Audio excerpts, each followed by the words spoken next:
이집트인의 자리는 없었다. 한때의 실패를 딛고 일어나 최고가 된 선수가 있습니다.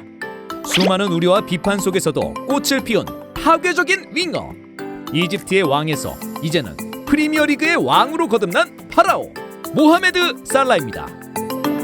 어퍼 사커!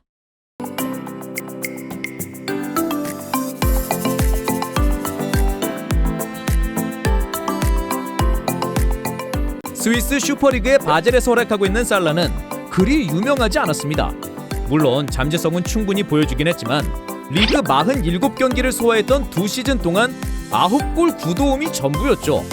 그럼에도 불구하고 그를 유심히 관찰했던 빅클럽이 있었으니 바로 프리미어리그의 첼시였습니다.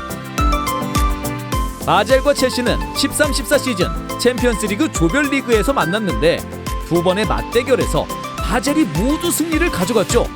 이 경기에서 살라는 각각 한 골을 터뜨리며 자신의 능력을 100% 이상 발휘했습니다. 이러한 과정에서 첼시의 관심을 불러일으켰고 마침내 2014년 여름 이적 시장을 통해 스탠포드 브리지에 입성할 수 있었죠. 디디에 드록바라는 아프리카의 레전드를 배출한 클럽이었기에 살라에 대한 기대감도 꽤나 컸습니다. 하지만 그 어느 곳에도 이집트인의 자리는 없었죠. 아자르, 윌리안 등과의 주전 경쟁에서 밀릴 수밖에 없었던 살라는 14-15 시즌 전반기를 치르는 동안 단 3경기 출전에 그쳤습니다. 그것도 모두 서브로 나섰으며 출전 시간은 총 30분! 심지어 명단에서 제외되는 경우도 많았습니다. 전력 외 취급을 당했던 것이죠. 결국 출전 기회를 원했던 살라는 반 시즌 만에 임대를 선택했습니다. 행선지는 프리미어 리그가 아닌 세리에 A, 피오렌티나였습니다.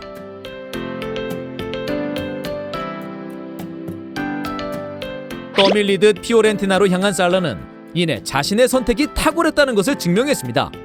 낯선 환경이었음에도 불구하고 리그 16경기에서 6골 3도움. 이러한 살라의 활약을 목격한 세리에 A의 빅클럽들이 군침을 흘리는 건 당연지사. 물론 팀을 옮겨가는 과정에서 잡음이 있긴 했지만 스팔레티 감독이 이끄는 AS 로마가 임대 후 완전 이적 옵션으로 살라를 품었습니다. 그리고 마침내 살라의 잠재력이 폭발하죠. 15-16 시즌 리그 34경기를 소화하며 14골 6도움을 기록.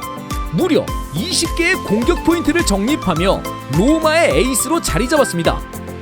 무릎을 꿇었던 챔피언스리그 16강 레알 마드리드전에서도 살라만이 유일하게 존재감을 드러냈죠. 이후 16-17 시즌은 더욱 좋은 모습을 보여줬습니다. 리그 31경기에서 무려 15골 13도움이라는 폭발적인 경기력을 자랑했는데 시즌 중반 아프리카 네이션스컵을 다녀왔음에도 기복 없는 실력을 뽐냈죠. 세리에 A에서 최고로 거듭난 살라는 다시 한번 자신의 인생을 뒤바꿀 수 있는 선택의 기로에 놓이게 됩니다. 그리고 그 상황에서 살라는 프리미어리그 재도전이라는 도박을 감행합니다.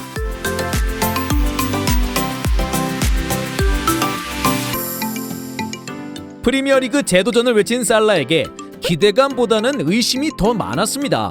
하지만 살라는 단 한 시즌 만에 모든 이들을 사로잡았죠. 리버풀의 부흥을 이끌던 클롭 감독의 지도 아래 프리미어리그를 그야말로 씹어먹었습니다. 리그 36경기 32골 11도움이라는 압도적인 퍼포먼스. 프리미어리그 득점왕, PFA 올해의 선수상, FWA 올해의 선수상까지 모든 상을 휩쓸었고 PL 단일 시즌 최다 득점, 이달의 선수상 최다 수상 등 다양한 기록들까지 갈아치웠습니다. 또한 10골 5도움을 터뜨리며 리버풀을 챔피언스리그 결승전으로 이끌었는데요. 비록 결승전을 치르는 과정에서 부상을 당하며 눈물을 흘렸지만 17-18 시즌 한정 살라는 유럽 최고의 선수였습니다.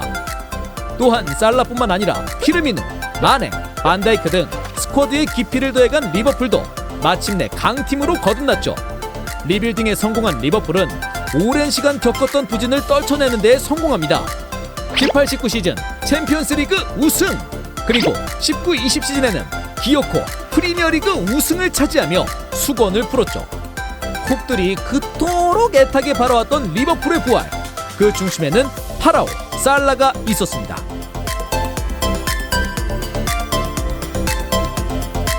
살라의 별명 중 하나인 파라오는 고대 이집트의 최고 통치자를 뜻하는 단어죠. 그만큼 살라의 존재감은 이집트 내에서 엄청나게 컸고 자연스레 이집트의 왕으로도 불리기도 했습니다.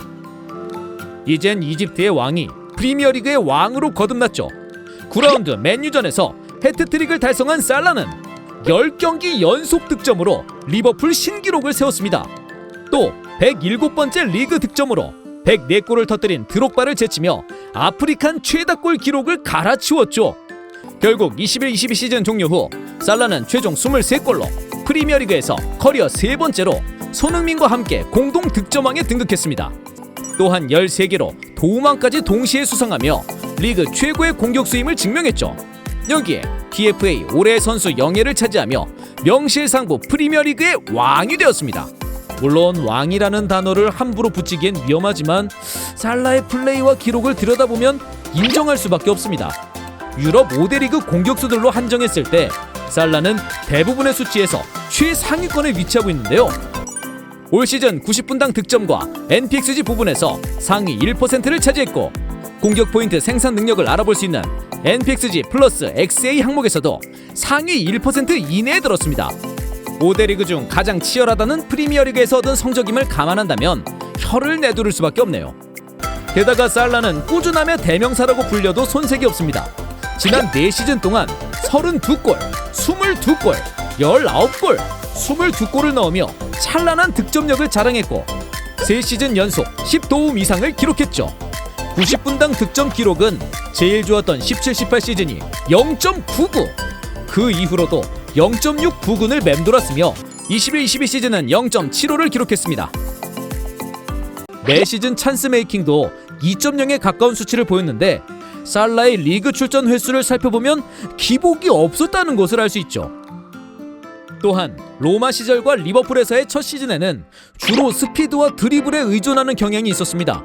득점력은 무시무시했지만 다른 부분에서 약점을 보였죠. 하지만 현재는 속도, 드리블뿐만 아니라 등을 지는 포스트 플레이, 2대1 패스와 같은 연계 능력, 공중볼 다툼과 공간 침투 능력까지 다재다능함을 갖췄습니다.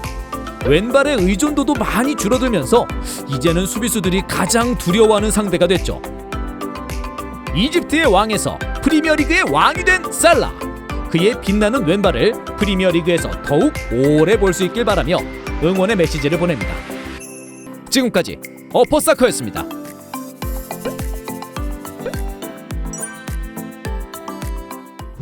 스코어 888 제작에 도움 주셔서 감사합니다.